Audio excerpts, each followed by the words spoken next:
You know what's the funny? People think heartbreak only happen in relationship. पण honestly माझ्या लाईफमध्ये सगळ्यात मोठा हार्टब्रेक एका फ्रेंडशिपमुळे आला होता. I was never that person ज्याच्याकडे खूप मोठा फ्रेंड सर्कल आहे किंवा मला खूप फ्रेंड्स आहेत.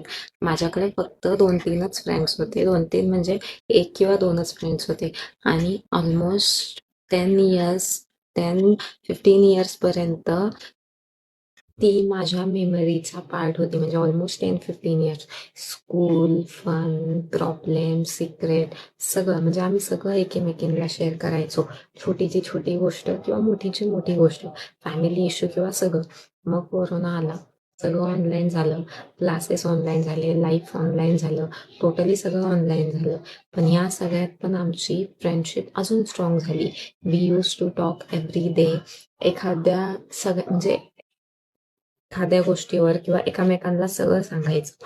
अँड ऑनेस्टली मला वाटायचं की आमची फ्रेंडशिप कधीच सुटणार नाही किंवा आमच्या फ्रेंडशिपला कधीच काहीच होणार नाही.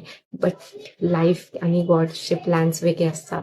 एक सिच्युएशन आली तिच्या लाईफमध्ये, मी तिच्या लाईफमध्ये इन्व्हॉल्व झाले. नॉट बिकॉज मला काही फायदा होणार होता किंवा मला काही भेटणार होतं, बट बिकॉज मला कोणी फोर्सही केलं नव्हतं किंवा असं काही नव्हतं. पण कसं होतं, ती माझी फ्रेंड होती आणि खूप स्ट्रॉंग फ्रेंड होती. So I wanted to help her. पण हळूहळू सगळं कॉम्प्लिकेटेड व्हायला लागलं. खूप कॉम्प्लिकेटेड व्हायला लागलं. कॉल्स, आर्ग्युमेंट, स्ट्रेस सगळं म्हणजे मी विचार केला होता त्याच्या उलटच व्हायला लागलं. आणि एक वेळ अशी आली की म्हणजे मी ज्या प्रॉब्लेम क्रिएटच केला नव्हता त्याच्यामध्ये मीच उभे राहिले होते. स्टील एवढं सगळं होऊनही मी तिची साईड घेतली. Because that's why friendship means means that what's friendship means.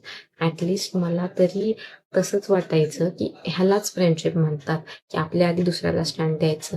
मग काही दिवसांनी सगळं नॉर्मल झालं. और ॲट लास्ट मला तसंच वाटलं. पण एक दिवस मला एक सेंटेन्स ऐकायला मिळालं की जे मी ऐकायची कधी इच्छाच ठेवली नव्हती. की सेंटेन्स असं होतं की त्याच्यावर माझा अजूनही विश्वास बसत नाहीये. समवन आस्क्ड हर, लाईफ कशी चालू आहे तुझी? आणि ती म्हणाली, लाईफ खूप चांगली आहे, पण अजून चांगली असती जर तुम्ही दोघे माझ्या लाईफमध्ये आलाच नसता. अँड ऑनेस्टली दॅट मुमेंट मला कळालंच नाही की हे काय झालं. Not because he was angry, not because आमची फाईट झाली होती किंवा नॉट बिकॉज आमचं बोलणं बंद झालं होतं. पण तरी 10 इयर्सची फ्रेंडशिप होती आणि ते एक सेंटेन्सनी मला हादरून ठेवलं. कधी एक्सेप्ट नव्हतं केलं असं मला ऐकायला भेटलं. त्या दिवशी मला एक गोष्ट समजली, समटाईम्स तुमचे इंटेन्शन्स चांगले असतात तरी लोक तुम्हाला मिसअंडरस्टँड करतात. म्हणजे समटाईम्स तुम्ही कोणासाठी उभं राहता, पण शेवटी तुम्हालाच ब्लेम केलं जातं की तुम्ही का उभं राहिले, तुम्ही का स्टँड घेतला आमच्यासाठी, आम्ही स्वतः सॉल्व्ह करू शकतो. And sometimes the people you thought would stay for your become memories. And आज मला तिच्याबद्दल राग नाहीये किंवा मी तिला हेटही करत नाहीये किंवा मला रिव्हेंज घ्यायचा आहे, काय घ्यायचं आहे असं काही नाहीये. पण काही वेळेस मी फक्त आमची जुनी फ्रेंडशिप मिस करते यार. Because some friendship don't end with fights, they end with sentence you never forget.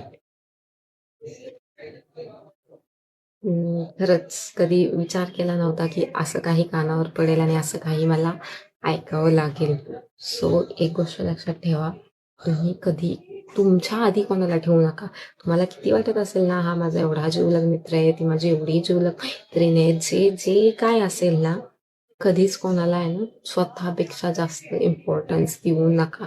सध्या तरी देऊ नका. बिकॉज आमची जर 10-15 इयर्सची फ्रेंडशिप तुटू शकते, तर लाईफमध्ये काहीही होऊ शकतं. हे मला त्या दिवशीच कळालं, जेव्हा मला ऐकायला भेटलं की लाईफ माझी चांगली असती जर तुम्ही माझ्या लाईफमध्ये नसता तर. So don't trust anyone. फक्त स्वतःसाठी स्टँड घ्या आणि स्वतःच्या लाईफकडे लक्ष द्या. तुमच्यापेक्षा इम्पॉर्टंट तुम्ही दुसऱ्याच्या लाईफला ठेवसाल तर तुमची पण कॉम्प्लिकेशन्स होतील. तुम्ही तुमच्या लाईफमध्ये, तुम्ही तुमच्या प्रॉब्लेम्समध्ये, तुम्ही तुमच्या करिअरमध्ये मागं पडसाल.